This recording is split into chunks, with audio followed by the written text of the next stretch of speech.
Good evening, everyone. Welcome to the Los Alamos Historical Society Lecture Series. We have a treat for you tonight.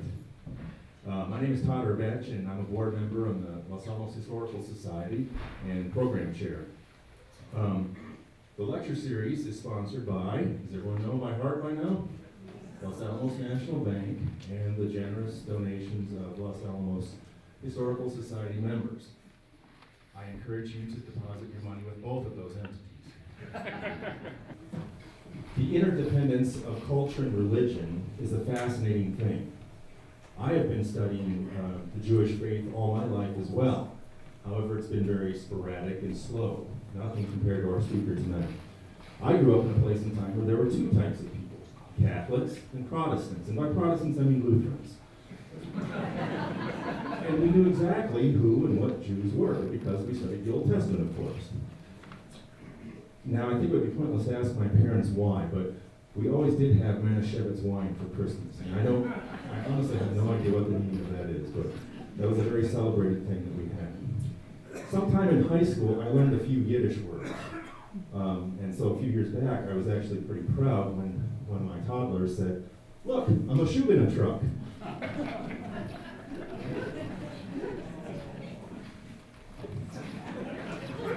Moving to Los Alamos, I learned even more about Jews. I learned that you don't feed your Jewish roommate hamburger helper with pork. Most recently, I learned something from our speaker about historic Jewish practices, where at Trinity on the Hill Episcopal Church. And the title of our speaker's class back then was Birth Control, in the News and the View of the Jews. It's absolutely fabulous. So tonight's speaker is Dr. Jack Shlachter. You're going to learn a lot from him. But one thing that I want you to learn from me tonight is how to spell Jack's last name. Hold your hands up if you know how to spell Jack Schlachter's last name.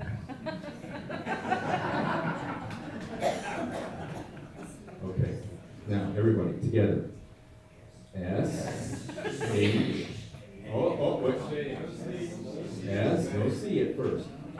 S, H, L, A, C, H, T, E, R. One more time. S, H, L, A, C, H, T, E, R.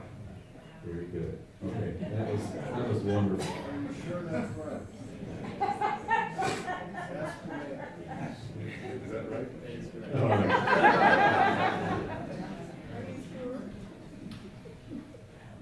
So Jack Shlachter is a PhD physicist who has worked at Los Alamos since 1979. The bulk of his career was in experimental organizations, but Shlachter became the deputy division leader of theoretical division 2 years ago. Shlachter received rabbinic ordination in 1995 and served as the rabbi of the Los Alamos Jewish Center for over 15 years. Rabbi Schlachter's current rabbinic focus is on Jews in outlying communities, and he returned a few months ago from a 2-week trip to Vienna, Austria, where he served as the spiritual leader during the Jewish high holidays at Or Shadash, the only progressive congregation in Austria. Ladies and gentlemen, let's welcome Dr. Jack Shlachter.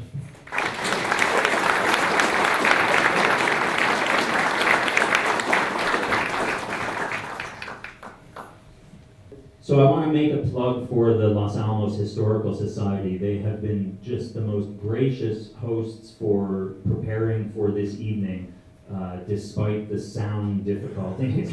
And I really admire what they have tried to do to stimulate this kind of discussion in Los Alamos. I'm quite humbled to be here, certainly to be here in Fuller Lodge, and to be here speaking in front of people, many of whom know some of this material better than I do. So my goal tonight is that you come away with at least one anecdote that maybe you weren't familiar with or had forgotten about some of these colorful figures that I'll be discussing, and that you maybe come to some conclusions, as I did, about the Jews in theoretical division during the Manhattan era. When I came to Los Alamos in 1979, I worked with a technician who said I should begin every talk that I give with a joke.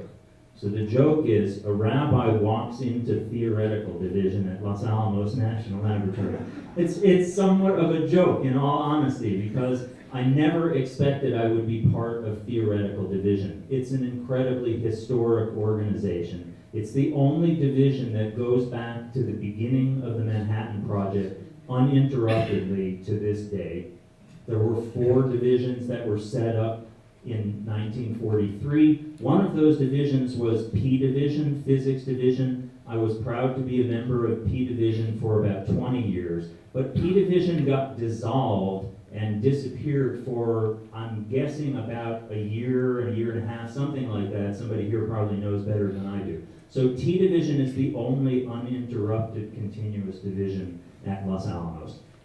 Please let me know if for some reason I start to drift away on the microphone and you can't hear it, but we'll try to get through this. So I'm going to talk to you tonight about what I call. Are you going to be comfortable doing that? I don't mind doing it. I'd rather you sit. So I'm going to talk about Jews in theory, and just to give you the punchline right now. The conclusion that I drew after looking into this group of people from an organization from 70 years ago is that those who identified officially, if you will, as of Jewish origins, or Jews, if you will, did not practice their Judaism in what we would call the formal sense. They were not what I would say is an observant set of Jews. And so I titled this deliberately as Jews in Theory, because that's really the bottom line. I think there was a very colorful set of individuals here. I'm going to share some anecdotes about them. What I tried to do was to go back to their words, to share with you something about what they had to say, where I could find some connection that they made to Judaism. I tried to capture that. But in the bottom line, they really didn't practice their Judaism as such. So let's start out with the division as a whole. So as I said, Oppenheimer established 4 divisions at the time of 1943, and T Division was one of those. So one of the 4 original divisions, established in the spring of 1943, it had a very clear single mission, and that was to calculate the critical mass. But as time went on, it took on a probably much more challenging problem of studying hydrodynamics of implosion. Now, Oppenheimer, who was also Jewish, Oppenheimer is pictured there because he originally thought that he was going to be dual-hatted. He was going to lead the laboratory, and he was going to lead theoretical division as well. But he was told that that was a crazy idea, so he ended up selecting somebody else to lead T Division. So I show Oppenheimer there because he thought he was going to be the first T Division leader, and later on he changed his mind, wisely I think, and we ended up with Hans Bethe, who's pictured there on the right, as the first T Division leader. So I'm going to talk almost exclusively about historical things, but because I'm part of T Division now, and some of you are not so familiar with what's going on with T Division today, I'll just tell you there are about 350 employees in the division. The division has over 100 foreign nationals. And I mention that in part because you're going to hear when I talk about the people in T Division in 1945, actually, I have a snapshot of the roster from 1945, you're going to see that foreign nationals were a big part of the division back then as well. T Division has a budget of about $100 million now and publishes hundreds of publications a year. And I think it's really a very special place. I'm quite proud to be in T Division. I'm also proud to be Jewish. And so this topic came about because of this confluence of 2 interests of mine. What really kicked off this whole idea for the talk was this picture, and it's kind of an eye chart, but we can make that available to you at any point later on if you want. This was something I was handed by my boss, Tony Redondo, who's the division leader of T Division when I came into T Division. And he did it deliberately. He wanted to intimidate me. If you read the names on this roster, it is an overpowering collection of intellect. And this roster, by the way, is dated May 10th, 1945. That's 2 days after VE Day. That was May 8th, 1945. And there was I have found one other roster that's older than this, but I started with this. This is what I was handed when I came into T Division. And so I used this as the basis for my exploration into this topic of Jews in T Division. There are about 85 names on this list. There's a little bit of double counting because some people show up in more than one place, so I didn't do the math that carefully, but I think there are about 85 different individuals. And it's an interesting collection of people. As I say, it's quite a staggering group of intellectuals for those who have a physics background or a science background. But let me just comment on a few other things about this roster, and then I'm going to go into detail where you can read the thing later on. But on this roster, you see the structure of the organization. It's a division, but it's divided up into groups. And that was something that Oppenheimer did at the very beginning of the establishment of the laboratory, and we still have that structure today. Divisions by discipline and groups sort of by focus area. The people on this roster, by and large, were young at the time of this snapshot, if you will. The group leaders were the senior people. That meant they were in their mid to late 30s. The staff members, younger than that. One of those group leaders, Richard Fineman, I'll talk about him in a little bit, he was 26 at the time of this snapshot. Actually, his birthday was the next day. He turned 27 the day after this roster was made. Oppenheimer, by the way, was 41 years old at the time of this roster. It's somewhat overwhelming, I think, when you realize how young these people were. But as I say, the senior people were sort of the ones in their mid to late 30s. I believe John von Neumann was 40 at the time of this, so he was the old timer. He's listed up there at the top as a consultant. One of the people not on that list is Edward Teller, also Jewish, but by May of 1945, Teller had been sent off elsewhere because he didn't get along so well with others, and so he was not part of T Division at the time of this roster. So now what I'm going to do is I'm going to talk in some detail about each of the Jews up there in management positions. So that's the three names up at the top: the division leader, the deputy division leader, the consultant, and several of the group leaders. So I won't really come back to this except at the end if there are some questions. But let me tell you a little bit then about the division. This is what I found out from the lab's archives about the function of each of the groups. And I don't want to go into any detail about these things except to say that this was very typical of how groups were set up in the Manhattan Project, that the groups had a very specific function. On the other hand, as you know, there was this tension between Groves and Oppenheimer about secrecy, and there was a lot of cross-group interaction. So even though people were in a group and they had a certain function, people talk to each other. So that's really all I wanted to show you about the structure. And then the next view graph is just kind of my overall assessment of what I found out.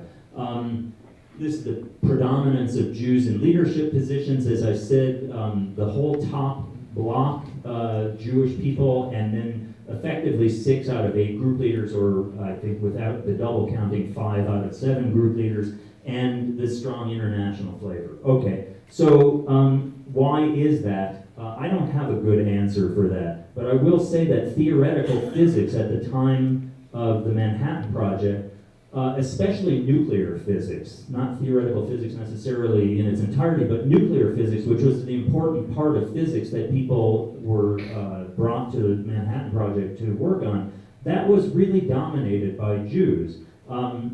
It was also dominated, I would say, by male Jews. There was an obvious exception, and that's Lisa Meitner, also Jewish. Many of the people that I'll be talking about were refugees to this country, and that's that international flavor. One of the other things that I found out in my research is that many of them experienced persecution of some level for their Jewishness, either in Europe or in this country. So that's something to be aware of. And then, as I say, virtually none of them did anything that I would call traditional Jewish practice. That just really wasn't part of their repertoire. So here's the top of the organizational chart, if you will. That's Hans Bethe. And I'm going to try to spend a little more time on the names that are maybe less familiar to you. I know that there are people here who are expert on several of these people. Hans Bethe, a very well-known figure, lived to a very ripe old age. As you see up there, he was not quite 99 years old when he passed away. So he came to the laboratory many times after the war. Many of you, I'm sure, got to know him then. He was born in Europe, in Strasbourg, which was then Germany. And not atypical, he came from a family of very assimilated Jews. In fact, his mother, as I understand it, converted to the Lutheran Church, and he was raised as a Lutheran.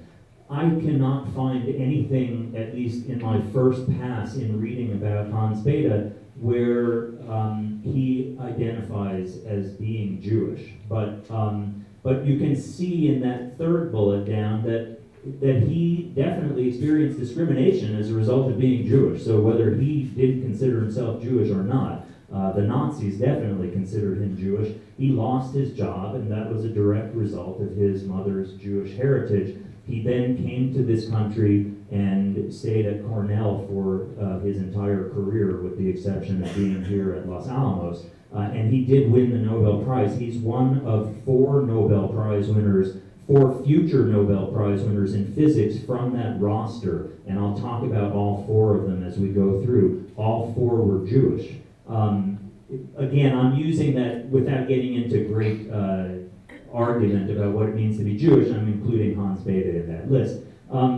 So let me share with you a little bit about Hans Bethe for those who may not be so familiar. Hans Bethe was really a giant in physics, and in fact, when Groves was trying to figure out who should lead the project here, Hans Bethe's name came up as one of the potential leaders. In fact, he was favored over Oppenheimer by at least some people because he was a more popular person. He was a more outgoing, I think, easier accessible person.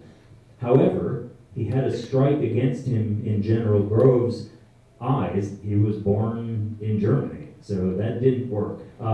So Hans Bethe could have led the laboratory, at least according to the people of that time, but he was considered off limits. Again, just to capture for you a little anecdote, and again, I tried to go to source material where either it was the writings of the individual or of somebody who knew the individual. This comes from a reminiscences book that many of you are probably familiar with, talking about lots of people who were here during the war. This is about Hans Bethe. It says, unlike Oppenheimer, Bethe was a jolly fellow.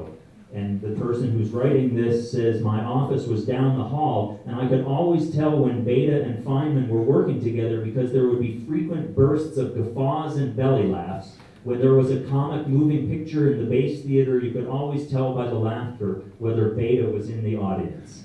And, he really was quite a remarkable individual, but he's one that I think many of you have come across in your own readings. And so I want to move on to some of the others. The next one I want to talk about, and this is really drive-by history, if you will. I'm not a historian, so this is kind of my level of understanding of history, is sort of they each get their own view graph.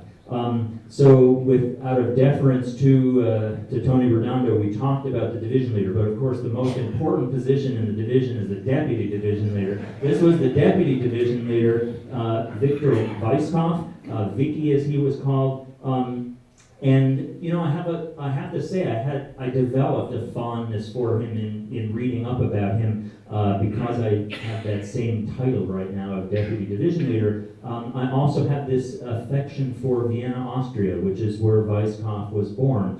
A very common theme that I observe in reading about these Jews in theoretical division is that many of them came from what we would call very cultured society, if you will. Vicecop was middle-class Jewish growing up in Austria.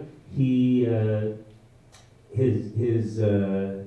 mother was a non-observant Viennese Jew. I mean, that's very typical for that era.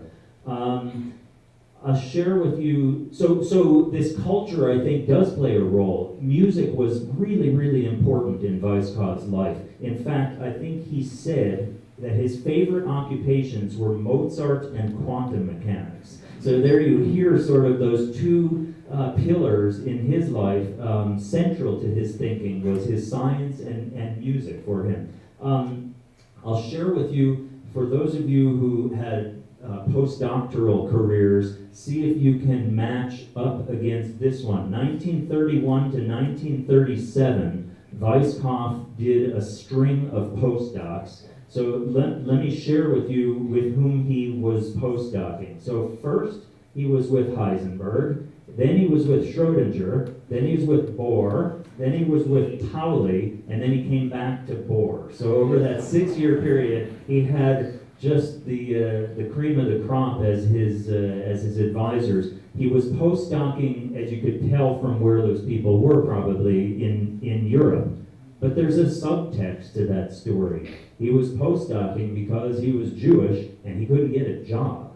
So, he experienced discrimination, and it resulted in his studying with these great scientists, but also in having to move around because he wasn't able to secure a university position in that period of 31 to 37. He then came to this country, and his coming to this country is very typical of these intellectual leaders. He realized that he better publish something in nuclear physics because that was the ticket, if you will, to getting a job in the United States.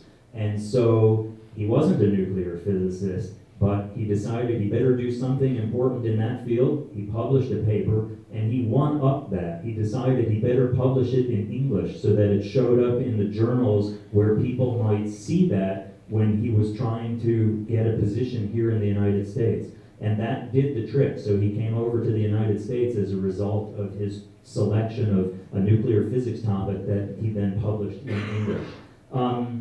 So when he came to the laboratory in early 1943, he ended up fairly quickly as Hans Bethe's assistant, as the deputy division leader of theoretical division.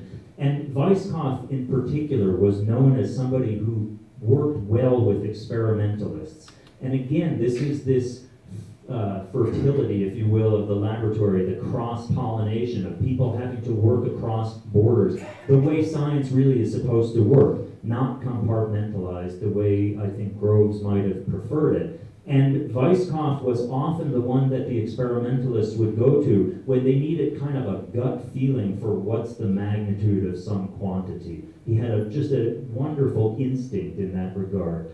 He was called the seat of the oracle. That's where people would go to get some advice on making a certain measurement. Where might they look? And because of his close connection with the experimental community, he was one of the few people from theoretical division who witnessed the test, for the Trinity test at Alamogordo.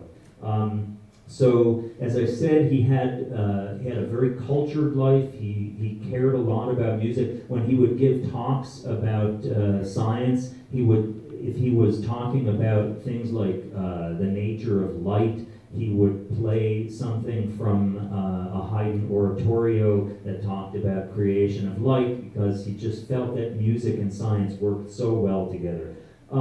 My understanding, and after this talk, if anybody wants to correct any of these errors that I may have allowed to creep in, please do so. My understanding is he was actually effectively the mayor of Los Alamos, at least at some period during the Manhattan Project. And part of that is because he really cared about people. He was a real humanitarian. And I think that theme is an important one that I found in looking at these individuals as well.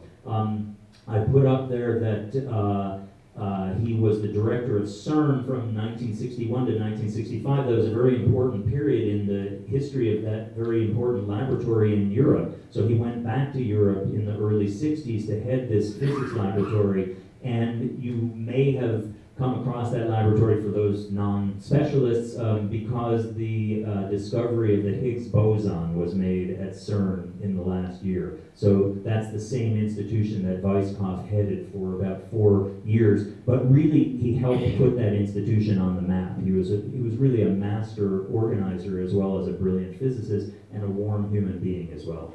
So, sorry if it was disproportionate on the deputy division leader, but I just had that special affection for him.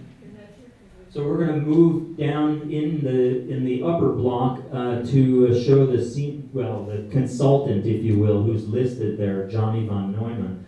Von Neumann was one of the Hungarian Jews, and we were talking earlier about how not only did Jews play an important role in T Division, but Hungarian Jews in particular were a very important group. Von Neumann was one of these Hungarian Jews, and guess what? He also came from a very cultured environment, very cultured family. He was a real prodigy. As I wrote up there, at the age of 6, he could exchange jokes in classical Greek. I mean, you can just kind of imagine how it would be like to parent a child like that. But just some other things about him. It was said that by the age of 8, he had mastered calculus. By the age of 12, he was at the graduate level in mathematics. And I came across this little quote from somebody who was his teacher in one of these graduate seminars. It said, there was a seminar for advanced students in Zurich that I was teaching, and I don't remember the name of this individual, but this was a first-hand account. And von Neumann was in the class. I came to a certain theorem, and I said, it is not proved, and it may be difficult. Von Neumann didn't say anything, but after 5 minutes, he raised his hand. When I called on him, he went to the blackboard and proceeded to write down the proof. After that, I was afraid of von Neumann. I can understand why that is. So von Neumann, my understanding is that, again, not a practicing Jew, but I believe that he had a real sense of humor. I believe that he enjoyed Jewish jokes, Yiddish jokes, for example. Also off-color jokes. I think that's very much part of the Jewish tradition. And he really had quite a sense of humor. He also was an inveterate reader. The story I remembered about von Neumann, even before I got into this stuff, was that he used to drive the car while reading a book. Not really what's recommended. In fact, he got into an accident one time. Actually, he got into lots of car accidents, apparently, but one time he got into an accident, and when he was reporting the accident, he said, I was proceeding down the road. The trees on the right were passing me in orderly fashion at 60 miles per hour. Suddenly, one of them stepped in my path. So von Neumann, really a very, very talented and prodigious genius. He had very little that I could find in the literature to identify him with his Judaism. I did read somewhere that he started a lecture one time, and he used the Yiddish word goy, which means a non-Jewish person. He said, the goys have proved the following theorem, and he went down and wrote that theorem down. So he obviously had, a clear awareness of his Jewish background, but I don't think that he did too much with that, actually. He's shown in that very handsome picture, I think, on the bottom, where he's wearing his coat and tie, actually, in his badge photo as well. But my understanding is that part of that Middle Central European high culture milieu was with him all his life. He always wore three-piece suits, and it's said that he rode on a mule down the Grand Canyon wearing a three-piece suit. Not something everybody does. So that's the upper box of the organization. Let me move on to some of the group leaders. So the first of these is Sir Rudolf Steiner, and the Sir gives you a clue that he was part of the British contingent that came over to Los Alamos during the Manhattan era. He was the son of assimilated Jewish parents. So once again, that same theme.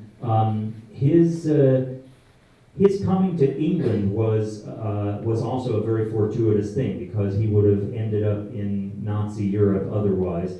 He came over and studied on a Rockefeller scholarship at Cambridge when Hitler came to power in Pyrrhus' native country of Germany. And Pyrrhus had a sense of humor as well. I will tell you that the Rockefeller Foundation was insistent that he had to inform them of the results of his work. That was part of the deal with the fellowship. So he sent them a copy of his daughter's birth announcement saying it was the results of his work. They were not too amused, apparently. I read that in addition to his experiencing discrimination, which forced him to go to England, he also, in his memoirs, writes about experiencing discrimination coming to this country. And, you know, that's kind of a sorry statement about things in the United States at that period. But in 1943, while he was waiting to come to Los Alamos, he was in Cape Cod staying in a hotel, but he had to move to a different hotel than the one he had originally selected because they told him that they didn't serve blacks, Jews, or Italians at this Cape Cod hotel. So he knew something about discrimination. He was discriminated against in the scientific world as well because he was a foreigner in England in the late 30s and early 40s. He was prevented from working on the very secret radar project, and so that's what gave him the luxury, if you will, to be thinking about making what could happen if somebody had a critical mass of nuclear material. And so he co-authored this memorandum, quite famous memorandum, the Frisch-Peierls Memorandum, and he co-authored that because he had the luxury of not working on the mainstream activity in England at the time, which was the radar project. Let's see. What I can also mention is that the assimilation went to a pretty high extreme. He was baptized when he was a child, and he says in his memoirs that his parents were not religious. He says his father thought that by baptizing the children, that would allow them to make their own choices when they grew up. And he says, I did make my choice when I came of age by leaving the church. But he knew he was Jewish at some level because he says, we attended lessons at school and we became gradually aware of our Jewish origins. And this is in pre-Hitler Germany. He says it was a bearable handicap to be Jewish. So it wasn't an advantage, certainly, but it wasn't yet quite as bad as it eventually became. He says that one learned to be on one's guard in social encounters. Any new acquaintance might be an anti-Semite, and if one's name and appearance were not too obviously Jewish, one always had to gauge the point at which it would be wise to explain the position to forestall embarrassment. So he is quite aware of his Jewish roots. He also mentions in his memoirs that in his period in Germany before he went to England, he says that all the people that I mentioned when I wrote about my Berlin period were Jewish. And perhaps I was subconsciously attracted to Jews because of our similar backgrounds and a similar sense of humor. So there's that sense of humor again. So he speculated that he still felt that affinity even if he really didn't practice his Judaism. This is the group leader of T2, Bob Serber, and I put his wife's picture down there also, her badge photo, Charlotte Serber, and I did that in part because, and it's great to have the whole camps here, but it turns out that I believe the only female group leader during the Manhattan Project was Charlotte Serber because she was a librarian, and Oppenheimer knew that he needed to have a library for the scientists. So he had her serve as a group leader, and so Bob Serber was also a group leader. He was the group leader of T2, as I said. He was not a European by birth. He was born in Philadelphia, Pennsylvania, and his upbringing was actually a very interesting upbringing. It was a very leftist, socialist type upbringing. I'm going to read to you from the introduction to his autobiography. This was written in collaboration with Robert Crease. And what Robert Crease says is that Serber's upbringing was a Philadelphia story of a different stripe. He grew up among a group of accomplished Jewish artists and intellectuals. There's that sort of cultural milieu again. And the headquarters of this clan, they used to meet at a particular house in Philadelphia, the headquarters of Dr. Morris, Loef, and I don't know if that's pronounced Leuf or what, but the daughter became Charlotte Serber. That was Charlotte Leuf by birth, and that eventually got Serber into some trouble after the war because his wife's upbringing was in this household of very strong socialist tendencies in Philadelphia. It was the house in Philadelphia that was the site of the first integrated party. It was also a place where there would be play readings by Clifford Odets. I mean, you can kind of get the spirit for what that environment was like. And that's Serber spent a lot of his time at that house, obviously because he ended up marrying the daughter. He experienced discrimination, and he was in this country the whole time, right? He was from Philadelphia, but he was working with Oppenheimer, I believe, as a postdoc at the University of California at Berkeley, and he couldn't get a position at Berkeley himself. And the statement was by the chief of the physics department at Berkeley, one Jew on the faculty is enough, and that was Oppenheimer. So Serber ended up going to the University of Illinois, but then fairly quickly got tapped by Oppenheimer to come to work on the Manhattan Project.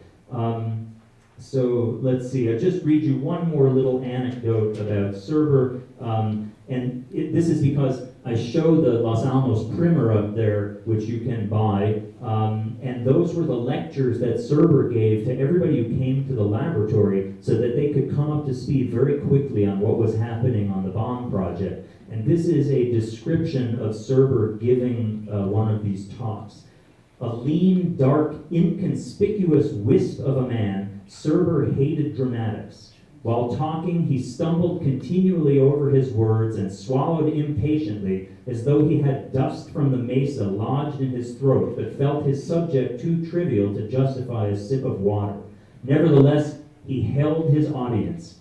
He wasn't much of a speaker, but for ammunition, he had everything Oppenheimer's theoretical group had uncovered during the last year. He knew it all cold, and that was all he cared about. So he really had a huge role, not just as the group leader of T2, but also as the one to introduce everybody to what was going on in physics at the Manhattan Project. Probably the most famous name on the list there, Richard Feynman, was a group leader of T4, and certainly one of the other Nobel Prize winners from the management team. Hans Bethe, the division leader, and Richard Feynman, the group leader of T4, both went on to win physics Nobel Prizes. And I just have a few things about Feynman because we could spend the whole evening on him sharing Feynman stories. His parents came over, so his father, my understanding is his father was actually born in Minsk and came to the United States at the age of 5. So Feynman was sort of first generation American on his father's side.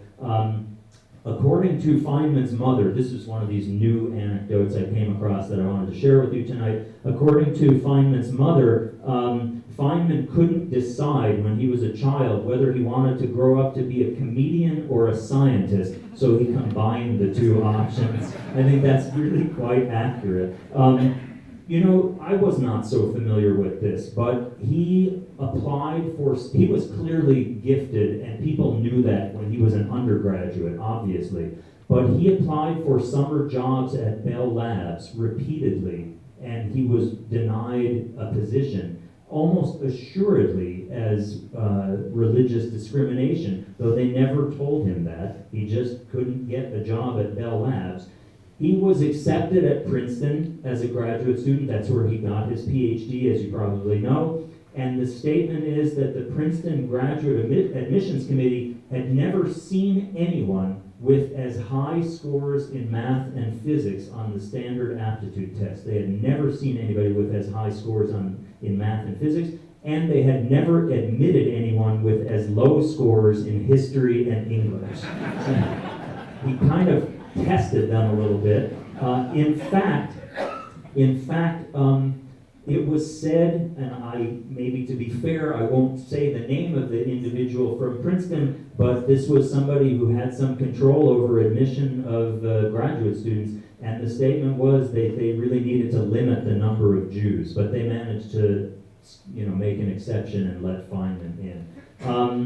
There are just so many wonderful Fineman anecdotes, but in the interest of time, I think I'm just going to jump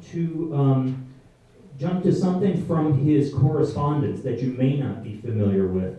So this has to do with this topic about identifying with Judaism.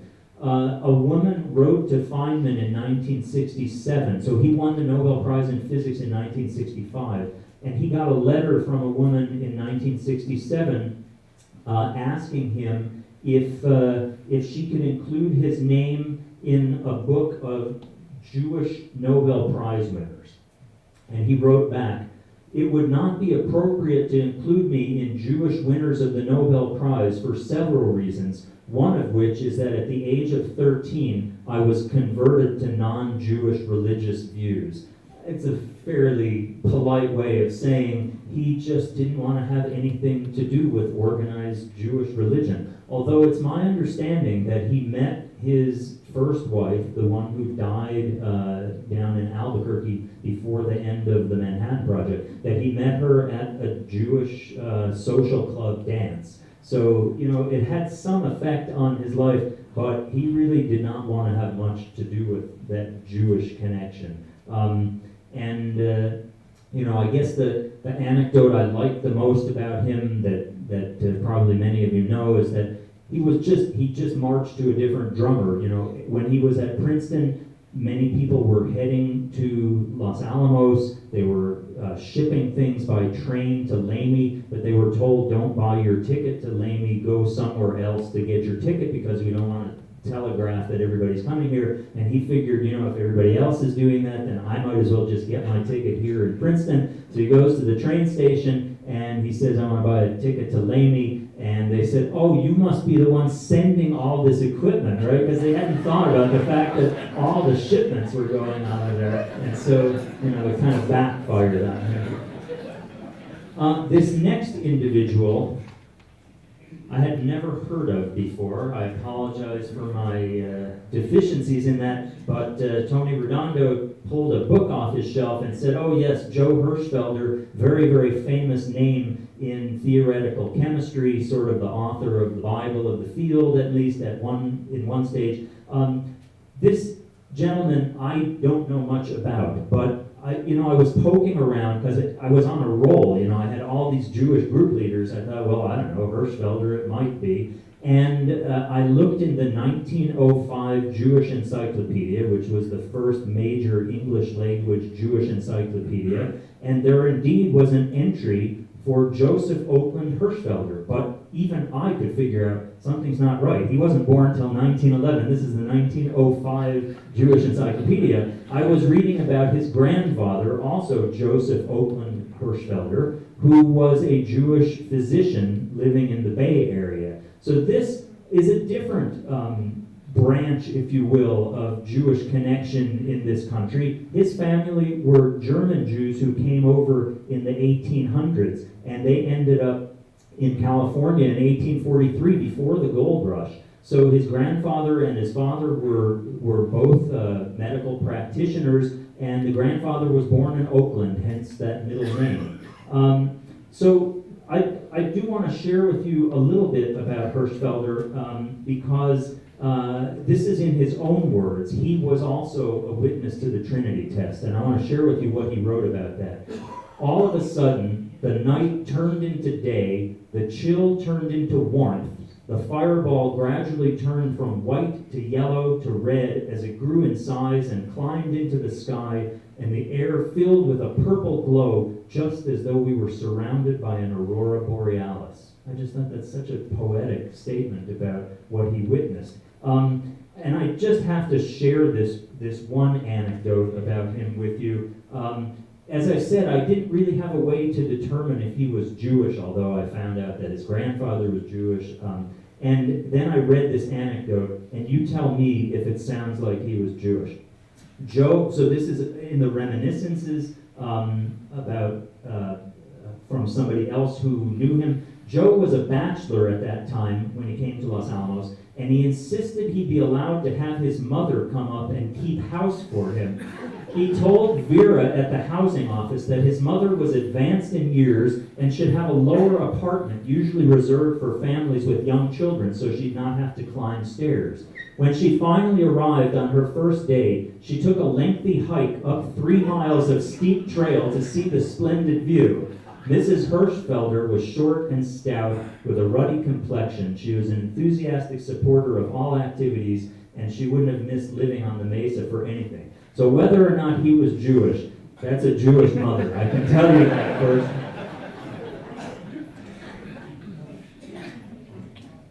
Another individual I really didn't know about before I got into this is George Planchette. And he was actually the division leader of theoretical division for a brief period of time after the war. So he was a group leader during that snapshot in May of '45. He went on to lead the division for some period.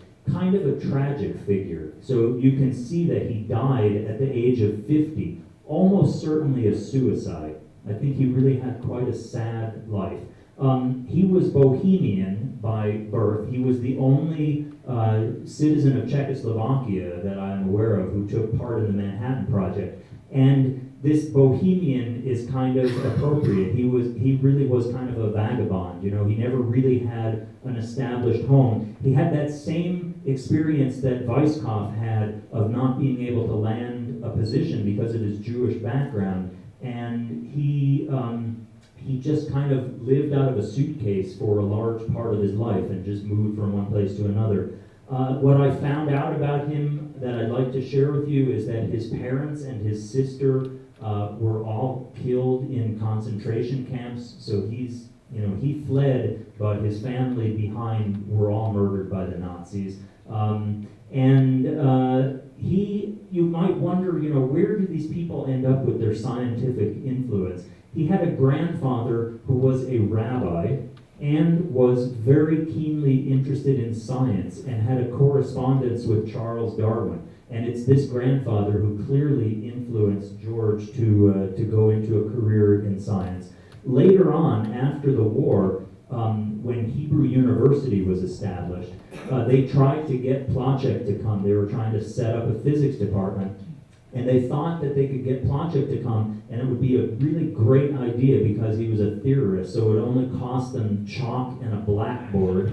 And he said, no, you can't have physics without experiment also. And his demand was that he come, but also that they support a physics laboratory for experiments. And they decided he was too expensive, so they found a different person to come and be a theorist and just do theory, and it was their loss. But he was quite bitter about that experience, and my understanding is that he sent a telegraph to Otto Frisch after that experience, and he said, I'm through with Jews forever. He really was quite unhappy about that, though he fell in love with the country, is my understanding.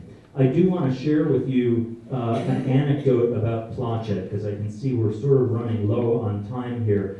So this is from Victor Vicecop's memoirs. Many people wrote about Planchette. He must have been a very interesting companion to a lot of people. He doesn't have any memoirs that I'm aware of himself, but you can find him in lots of people's memoirs. So this is from Vicecop's description. In 1936, Vicecop and Planchette and a few others went to the Soviet Union.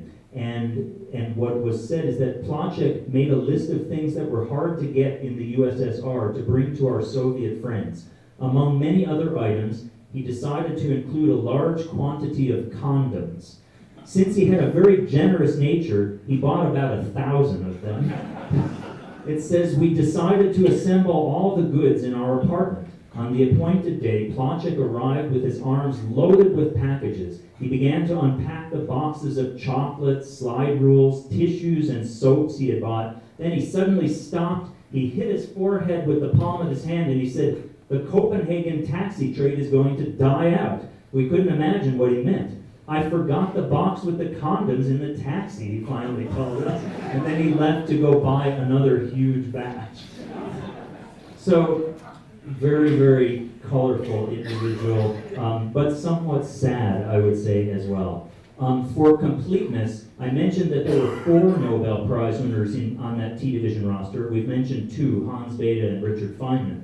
There are the other 2. They were not on the management team. So it turns out that you don't have to be a manager in T Division to win a Nobel Prize. These were just 2 staff members, ordinary staff members. The one on the left, I bet, is quite familiar to people, and you heard that the mention about the Nobel Prize earlier. So that's Fred Reines on the left.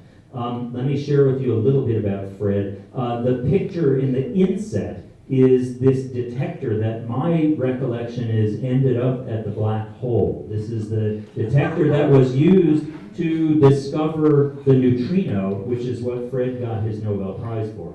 So Fred Reines, born in New Jersey, but first generation American. He was the son of Jewish immigrants from Russia. He was a relative of a very famous rabbi known as Vicecop Reines. And then this wonderful story from Fred Reines' Nobel acceptance speech, to me, connects Judaism with a scientist from T Division in a very appropriate way.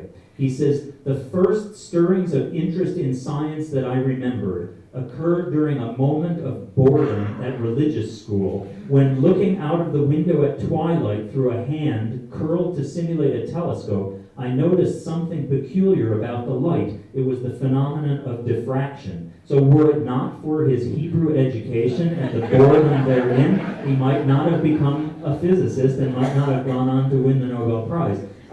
Another very typical thing, though, Fred had a tremendous passion for music. And I even knew of that because I had been told that he played a musical instrument at the synagogue here in Los Alamos during his years here. But also, I learned this in my studies. He was encouraged as a child to take voice lessons from a coach from the Met, from the Metropolitan Opera, and he sang in the Cleveland Orchestra chorus while he was at Case Western Reserve. And he was very proud of his musical background. The individual on the right is the last of the 4 Nobel Prize winners from T Division. That's Roy Glauber. And Roy Glauber is still alive. I had the privilege of meeting him maybe 5 years ago when he came out to the laboratory. In that picture, which I think was a Westinghouse Science Talent Search high school type photograph, Roy Glauber was 16 years old at the time of that picture. That's when he graduated from high school, from the Bronx High School of Science. So he grew up in New York City. He was born in New York City. And he went on to do his undergraduate work at Harvard. However, when he had only completed his sophomore year, so he was 18 years old, he was recruited to come to Los Alamos to work in T Division at the age of 18. He worked in T Division, and he was a very important member of the team. And then, at the end of the war, what did he have to do? He had to go back to Harvard to finish his undergraduate degree. And he said in his Nobel Prize acceptance speech, "Resuming the life of an undergraduate at Harvard early in 1946 proved surprisingly difficult, even though I needed only a few credits to graduate. Having had a team of assistants to do calculations for me at Los Alamos didn't make it any easier. I found to do my own homework back at school, and I thought I had moved beyond all that." So I guess that made it a little hard for him back at Harvard. So again, I am not aware of any real practicing Jewish connection with Roy Glauber. I didn't ask him about that when I had the chance to talk to him, but I think he fits that same mold, a cultured background, very brilliant, and not practicing Jewish. I want to show you one last individual. from T Division. Probably not a name people know. This is Murray Petkin, and he is still alive as well. And the reason I show him is that I dug into T4, that group that Fineman led, because there were only 4 people under Fineman, and they looked like Jewish names to me, and I just picked this one out at some point, looked up Petkin, Googled him, and I found that he had an interview on the web from about a year and a half ago, so I figured maybe he's still alive, and I tracked him down, and I spoke with him on the phone for about half an hour.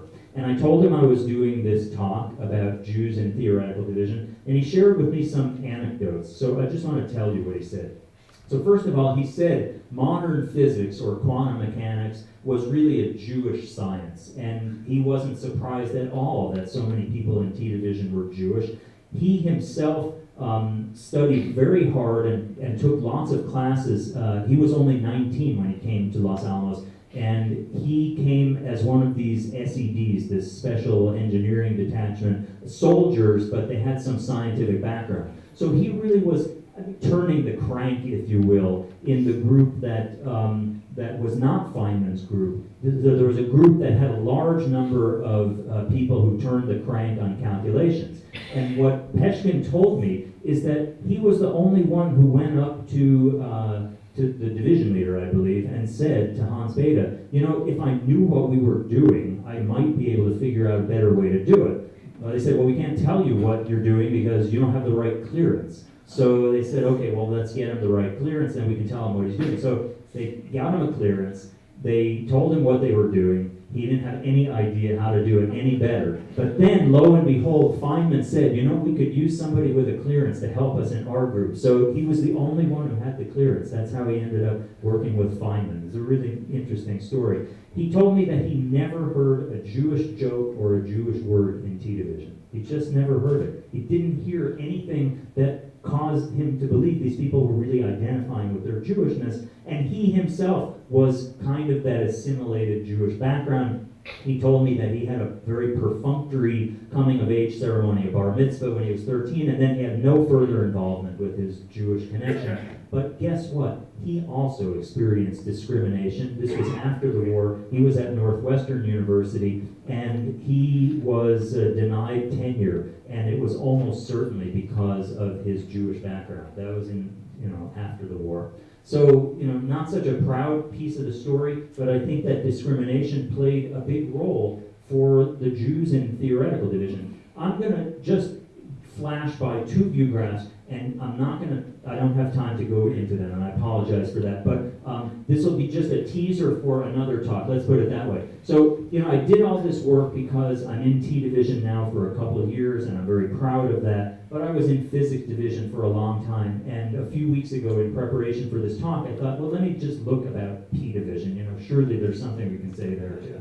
So, I'm just going to very briefly mention that P Division had its share of distinguished people as well. P Division, as I said, was established at the same time that T Division was established at the beginning of the war. It was about twice the size of T Division, so roughly 160 people, 150 people. You see a picture of the division leader, Robert Bacher, and that's from the cover of a book that you can get that was published by the Los Alamos Historical Society, written by Alan Carr, the lab's historian. So Robert Bacher was just really the absolute right person to lead the division. He was a very, very highly respected experimentalist. But there were many other people, and what I list in that next bullet are the group leaders. So underneath Bacher, the group leaders were Otto Frisch, Bob Wilson, John Williams, John Manley, Daryl Froman, Emilio Segre, Bruno Rossi, and Don Kirst. And in red, you see the ones where I know that there's a Jewish background. Otto Frisch, you see his picture facing his aunt Lisa Meitner. Frisch is the co-author of that Frisch-Peierls memo. He was the group leader of P0. So I don't know exactly why it was called P0. Maybe the group was made a little bit after the other ones and they didn't want to add to the high numbers already. So he was the group leader of P0. And many of you knew Jay Wexler. Jay Wexler worked directly with Otto Frisch, and when I did the research on P division and found sort of the analogous roster, if you will, there was Jay Wexler's name in the group with Otto Frisch as the group leader. The other Jews in that list, Emilio Segre, I have him in italics because he went on to win the Nobel Prize in Physics for the co-discovery of the antiproton, I believe. Then Bruno Rossi, also Jewish. That to me was the most stern mugshot I have ever seen. You see him on the lower right there. And I have some anecdotes about them, but I won't share them with you tonight. I do want to close with one more individual. So I'll just show you this for completeness. There was one more Nobel Prize winner in P Division on that roster. He wasn't a group leader. He was a member of one of the groups. His name was Joseph Rotblat, and he was the Nobel Prize winner for peace, not for physics. He left the project. My understanding is that when he found out that the Germans really didn't have any chance of developing an atomic bomb, he resigned from the project, and is probably the only person who did that. He ended up having a career back in England where he devoted his scientific capabilities to helping mankind, if you will. He worked for a hospital and was kind of the beginnings of radiation physics, if you will. He was passionate about peace and the importance of eliminating nuclear weapons, and he co-founded the Pugwash Conference, and it's in I think it was 1995, if I'm not mistaken, that he jointly shared the prize with the Pugwash organization for the Nobel Prize in Peace. I will say he was also struck by great tragedy. He had the offer to come to England to work with Chadwick, and he was born in Warsaw. He went back to Warsaw to bring his family, well, his wife and his belongings to England. That was on August 29th, 1939. And he was planning to leave with his wife. His wife was recuperating, I think, from an appendix operation. So the plan was she would come a week or two later. And the war started 2 days after he left. He worked desperately to get her out of Poland, and he was unsuccessful. He didn't find out until the end of the war that she had been murdered in a concentration camp. But kind of a tragic individual, but he devoted his life to peace, and I think that's really an appropriate statement. So maybe just in closing, I'll leave him up there because I think that it's very fitting that the Jews had, I think collectively, a real consciousness about evil in the world. Many of them had experienced that. They understood why the world was worth preserving because culture was important to them as well. They realized that it's more than just living your life. There's beauty in the world as well. And I think that we have a lot that we can learn from them. So I'm going to close on that and just show you some acknowledgments. I would like to make mention of Alan Carr, the lab's historian, my boss, Antonio Redondo, who was gracious enough to give me the freedom to do some of this on my lab time, and several of the resources that I use. Many of them are resources that you can easily get, and I think they're well worth reading about these Jews in theory. Thank you very much.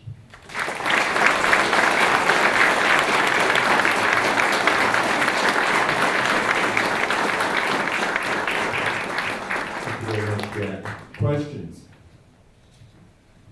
Will we be able to get reprints of this presentation? What I can do is I can direct you to the Los Alamos Historical Society. I think is the easiest way to do that because I sent an electronic version of this to them. So I would encourage you to follow up through the Los Alamos Historical Society.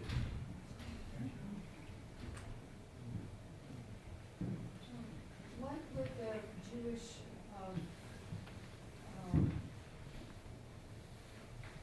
ceremonies be like with the Manhattan Park? I mean, I know that the church and Jews use the theater for their services. Would there have been much opportunity for them to have participated in something like that? So the question had to do with Jewish worship services during the Manhattan Project. Excuse me, my understanding is there was relatively little in the way of Jewish worship services taking place during the war years, with the exception of a Passover Seder that was pretty widely attended. I think there were a large number of people who went to a Passover Seder that was held here. I'm guessing that was in 45, probably April of 45. But I'm not aware of any kind of regular synagogue type services that took place during the war. And if somebody wants to correct me, you're welcome to do that, but I didn't uncover anything about that. Yes?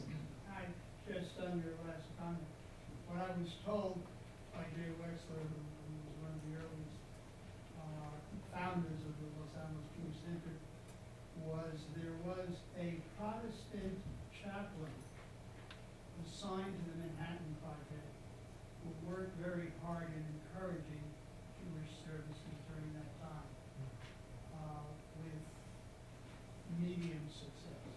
So this is Maury Katz, who says that according to Jay Wexler, there was a Protestant chaplain who tried to encourage Jewish worship services during the war, but wasn't too successful. I will say that Jay told me a story that I'm sure was at the end of the Sabbath. Our holidays, start in the evening and end in the evening. So the Sabbath starts on Friday night and ends on Saturday night. Jay was observing the end of Sabbath as a Saturday night with the traditional alcoholic celebration.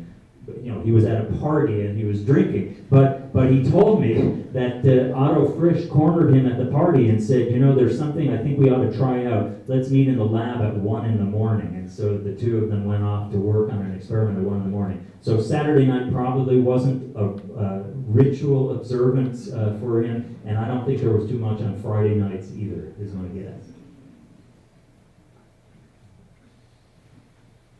Yes?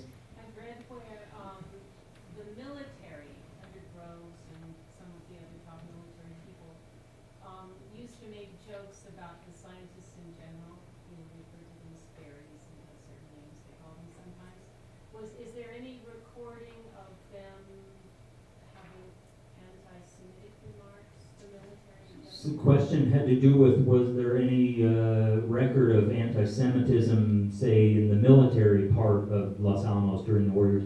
I hadn't come across that. That's an interesting question, but I don't know. Yes? You mentioned Fred Reinus's voice singing. He sang the lead in one of the light opera programs in Yeah, the comment was about Fred Reinus singing the lead in one of the light opera performances here in the 50s. I think I had heard that as well. And from doing this little bit of research on him, he was not an untrained musical talent. Obviously, he was quite gifted vocally.